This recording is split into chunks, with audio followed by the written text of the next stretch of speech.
नमस्ते दोस्तों। आज अब कल से नवरात्रें शुरू हो गई हैं। आज दूसरा दिन है ब्रह्मचारिणी माता का।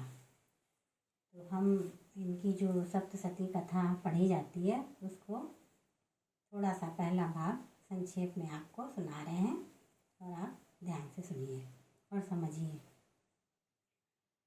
ऐसा कहते हैं कि जब नवरात्र शुरू हो जाती हैं तो हम शक्ति की उपासना करते हैं। तो शक्ति की उपासना हम अभी से नहीं कर रहे हैं, हम पहले भी करते थे।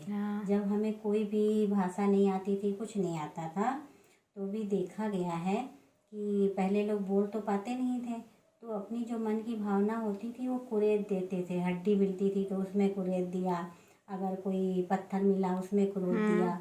तो देखने को क्या मिला कि स्त्रियों की ज़्यादा लिपि थी, यानी स्त्रियों की जो मानसिक स्थिति वो थी और जो सोचने का ढंग था वो ज़्यादा अच्छा था। शक्ति मतलब अच्छी थी उनकी। तो वही धीरे धीरे बढ़ते बढ़ते माता रूप में आ गई हैं।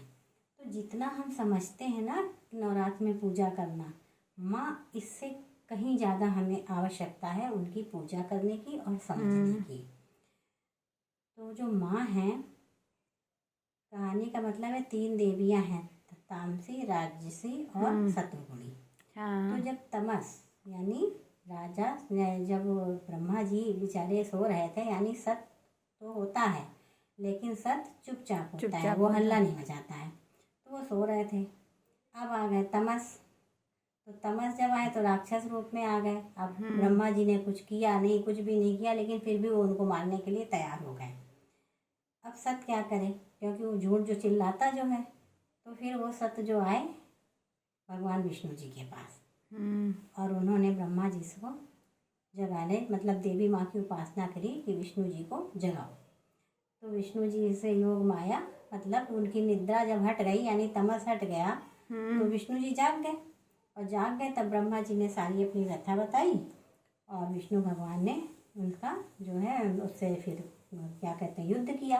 और जब युद्ध किया तो भैया जीत ही नहीं रहे थे। फिर जब थक गए तो थोड़ी देर विष्णु भगवान विश्राम करने लगे।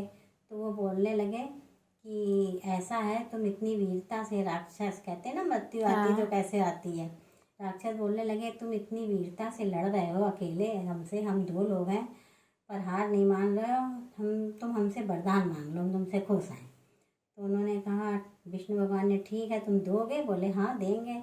कहने लगे तो तुम मेरे हाथों मारे जाओ, मर जाओ, तुम मृत्यु को प्राप्त हो। तो बोले कि अच्छा ठीक है। वो चालाकी में बोलने लगे राक्षस, ठीक है फिर हम मर जाएंगे, लेकिन तुम हमें ऐसी जगह मारो जहाँ पानी ना हो। तो भगवान ने अपनी जान को विस्तार किया और मार दिया, विनाश हो गया। तो इस कहानी से मतलब इतना पता चलता है ना कि झूठ कितना भी चिल्लाए, कितना भी ताकतवर हो, लेकिन अंत में जीत जो है सत्य की होगी। बोलो देवी माता की जय। और